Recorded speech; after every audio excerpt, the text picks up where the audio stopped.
J'étais en train de faire du rangement chez moi, ce qui est déjà un peu exceptionnel. Je tombe sur une vieille boîte à chaussures en carton avec marqué badge dessus. Badge. Je l'ouvre et à l'intérieur, il y a plein de badges en plastique avec mon nom et ma photo. Donc je farfouille, j'en prends un au pif, je le regarde et là, ma tête d'il y a 22 ans. Fou. Le vieux flashback en arrière. L'année 2000, j'ai 27 ans. Ne bougez pas, j'en ai bientôt 50 ans. Si vous allez calculer, on va perdre le fil de l'histoire. Donc, j'ai 27 ans. C'est mon bug de l'an 2000 à moi. Je décide de tout plaquer pour me consacrer à ma carrière de chanteuse.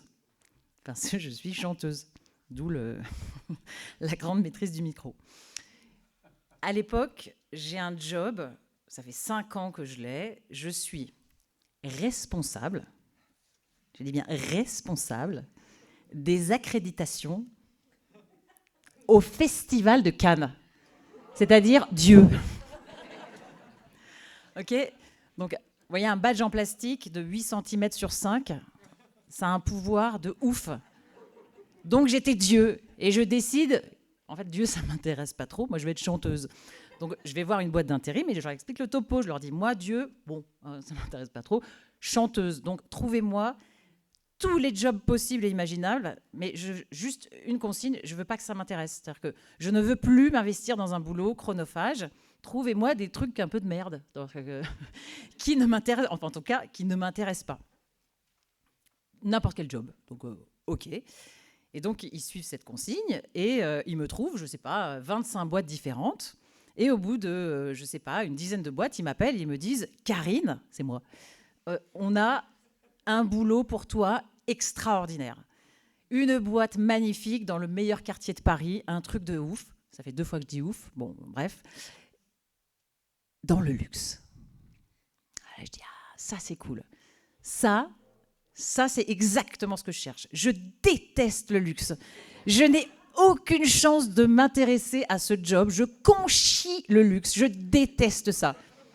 Et je fonce. J'arrive dans le meilleur quartier de Paris, super immeuble magnifique, le hall d'entrée est sublime, tout est sublime, les hôtesses sont belles, elles me demandent ma carte d'identité pour me faire un en plastique magnifique, ma photo, mon nom, intérimaire, la grande classe. Ce badge me donne un accès particulier, parce que moi je ne connais pas trop le monde de l'entreprise, le pouvoir d'ouvrir le tourniquet. Parce que dans les boîtes, il y a des tourniquets, et moi ça me fait délirer. Donc tourniquet, je passe le tourniquet, je disparais dans l'ascenseur, je réapparais au 3e. Et là, open space. Qui connaît le monde de l'entreprise? Open, ouvert, space, espace. Énorme espace avec des ordis, des gens qui grouillent dans tous les sens. Ça m'émerveille. Je trouve ça génial. Une nana arrive droit sur moi, super cool, jeune, bonjour. Elle lit mon nom, Karine, l'intérimaire. Je dis, bonjour. On t'a un petit peu expliqué ce que tu allais faire? Je dis, bah non, tu vas m'expliquer. Donc, tu vas être l'assistante de 3 personnes. Assistante commerciale.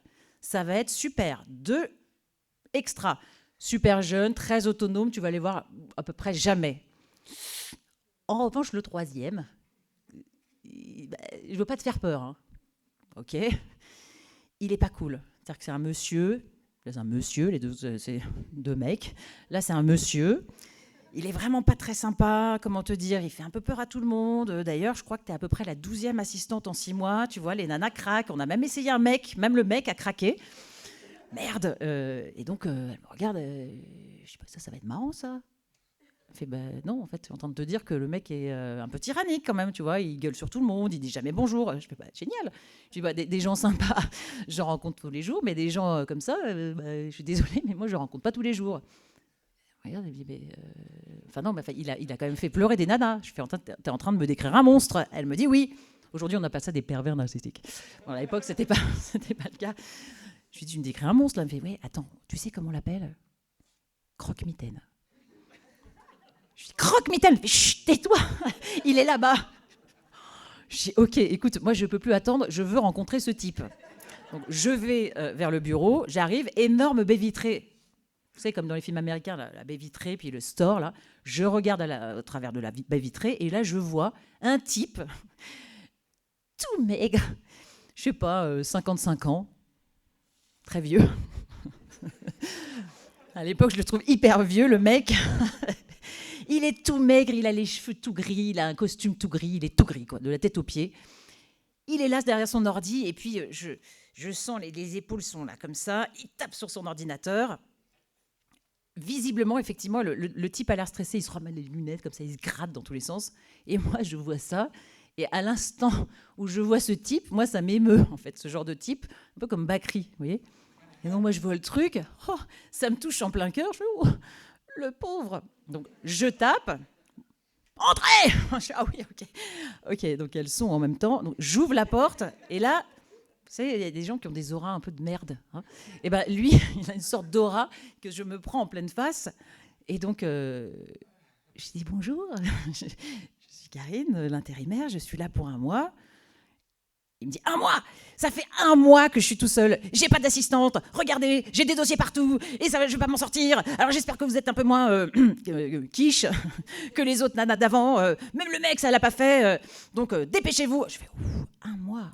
Je dis ouais, c'est sûr que si ça fait 1 mois que vous êtes tout seul, mon pauvre, ça doit pas être simple. Je vous comprends. Le type me regarde. Je dis bah oui, 1 mois tout seul sans assistante. Heureusement maintenant. Je suis là. Je suis là pour vous aider.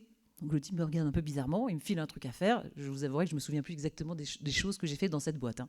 Mais il me file un dossier et puis je retourne dans mon open space. Là, les autres me regardent, genre ça va. Je me connais à peu près. Ça va à peu près. Donc je prends mon dossier, je l'ouvre. Évidemment, il y a un téléphone à côté. Au bout de 2 minutes, bring, ça sonne. Karine. Donc il me hurle dessus. Je prends le téléphone comme ça. J'ai dit oui, j'ai compris, urgent. Nous l'appellerons Monsieur Grincheux. Nous gardons son identité secrète. Monsieur Grincheux, d'accord. Donc je raccroche, j'essaie de me mettre au boulot, et puis 2 minutes plus tard, le téléphone ressonne. Je décroche, il me hurle dessus. Oui, j'ai compris. Urgent, hein, j'ai compris.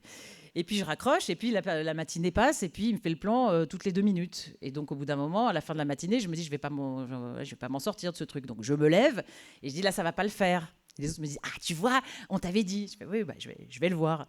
Et donc je vais dans son bureau, la porte était ouverte, j'arrive, il est rouge écarlate, il est en nage, il est au téléphone, il raccroche, il me regarde, il me dit quoi? Je lui dis faut pas me faire ça. Hein. Parce que si vous vous mettez dans un état pareil, vous allez faire une crise cardiaque. Et moi, je vais pas savoir vous ranimer. Donc, vous me faites pas ça, monsieur Grincheux. Il me regarde. Karine, vous m'emmerdez. Vous m'emmerdez. Alors ça, je kiffe, quoi. Donc, je ressors du bureau, grand kiff. Je retourne dans mon open space. Les autres me disent, ça va? Je fais, wow. Franchement, ça va. Mais il a gueulé quand même. Fait, ouais, mais tout va bien. Et puis les jours passent. Je suis restée 1 mois dans cette boîte. Et les jours se ressemblent à peu près. Donc le type s'énerve. Je retourne de temps en temps dans son bureau parce que j'ai envie qu'il me redise un petit coup Karine, vous m'emmerdez, que je kiffe. Et puis la mission arrive à sa fin. Au bout d'1 mois, il me reste 2 jours. Et puis il m'appelle. C'est encore, oui, urgent, j'ai compris. J'arrive dans son bureau. Et puis là, il me fait Karine, vite, faites-moi ce tableau Excel. Je fais hop, hop, hop, hop. Je sais pas faire. Je sais pas faire des tableaux Excel. Il me fait, c'est pas possible, Karine, vous m'emmerdez. C'est pas possible d'être assistante et de pas savoir faire un tableau Excel. Je fais, si, visiblement, moi, je sais pas faire des tableaux Excel. La boîte d'intérim est au courant, je leur ai dit. Mais Karine, c'est pas possible. Je fais, on va bien trouver quelqu'un pour le faire, le tableau Excel, monsieur Grincheux. On va bien trouver quelqu'un pour le faire. Vous, par exemple, je suis sûre que vous savez très bien faire les tableaux Excel. Il me dit, Karine, vous m'emmerdez, vous allez apprendre à faire des tableaux Excel. Je fais, mais je vais pas apprendre, monsieur Grincheux, je vais pas apprendre à faire des tableaux Excel, ça m'intéresse pas vraiment. Et puis en plus, je pars dans 2 jours. Comment ça, vous partez dans 2 jours? Je fais, bah oui, c'est la fin de ma mission, je vais partir. Mais non, mais on va vous signer un CDI, vous n'allez pas partir pour une fois que je trouve une assistante. Je fais, bah qui sait pas faire des tableaux Excel quand même. Il me dit, vous n'allez pas partir, on va vous signer un CDI, ça suffit maintenant. Et là, ça me fait une peine monstre. En fait, il est en train de me dire, mais il faut que vous restiez. Et moi, je ne vais pas rester. Donc, je ne sais pas quoi lui dire. En fait, je pars de là. Je suis dépitée. Ça me fait une peine monumentale. Je retourne dans mon open space, la gueule en vrac. Les autres me disent, ah, ça va pas là. Je fais, bah non, là, j'en ai un peu gros. Il Ils me disent ouais, il a gueulé plus fort que d'habitude. Je dis mais vous avez entendu ce qu'il a dit? Ouais, il a dit Karine, vous m'emmerdez. Oui, mais à côté de ça, il a dit qu'il voulait m'embaucher en CDI. Alors les autres me disent c'est génial, un CDI, c'est super. Je dis mais vous avez rien compris les gars. En fait, moi je suis intérimaire, je suis chanteuse. Je veux pas signer un CDI, je suis pas assistante, je suis chanteuse. Donc bien sûr que je vais me barrer. Bon, le lendemain matin, c'était mon avant-dernier jour. J'arrive un peu avant lui parce que je suis quand même consciencieuse. Je ne veux pas le laisser dans la merde, donc je finis des dossiers et il arrive après moi, ce qui est assez rare. Et donc il arrive dans l'open space, je lui dis bonjour monsieur Grincheux, il me répond bonjour Karine. Silence de mort. Il a dit bonjour Karine. Je fais ouais, mais qu'est-ce que tu lui as fait? Je dis rien. Mais qu'est-ce que tu as fait à Croque-Mitaine? Alors je fais mais non, mais j'ai rien fait à Croque. Et je dis mais déjà en fait, j'ai rien fait de particulier. Mais déjà, je ne l'appelle pas Croque-Mitaine, moi. Peut-être je le regarde avec d'autres yeux. Moi, je ne le regarde pas comme un Croque-Mitaine, je le regarde comme un petit monsieur bien seul, bien malheureux, oui, stressé, mais moi, je ne le vois pas comme un Croque-Mitaine. Alors, peut-être que si vous le voyez différemment, on ne sait pas ce qui va se passer. Et le lendemain, en fait, c'est le dernier jour, j'arrive encore en avance pour finir quand même mon travail. Bon, pas mon tableau Excel. Hein. Je maîtrise à peu près 1% de Word en tant qu'assistante. Et donc il arrive, et puis j'ai pas le temps de lui dire bonjour, il arrive dans l'open space, et là, alors je dirais pas que tout le monde, hein, mais quelques voix à l'unisson comme ça, bonjour monsieur Grincheux. Waouh. Moi ça me fait un truc, et puis lui il répond au max. Hein. C'est le max qu'il puisse faire, mais quand même. Et puis évidemment, je ne suis pas restée dans cette boîte. Évidemment, ça m'a brisé le cœur. Et puis, je suis partie ce jour-là. Je suis retournée dans le bureau de monsieur Grincheux pour entendre une dernière fois. Oui.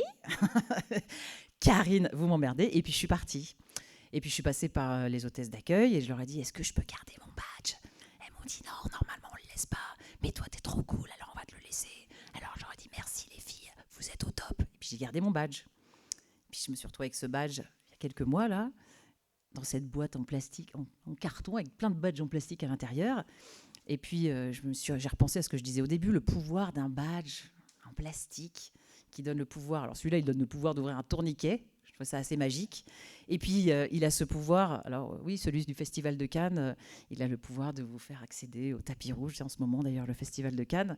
Mais celui-là, il a le pouvoir de me faire renaître et revivre cette histoire avec ce petit monsieur Grincheux si mignon, so cute, ce petit monsieur Grincheux. Et donc, j'ai rerangé mon badge à l'intérieur de cette boîte, par-dessus le badge du Festival de Cannes. Et donc, cette magie-là, j'aimerais une dernière fois, si vous pouviez me faire un kiff monumental, c'est me faire tous ensemble, à l'unisson, un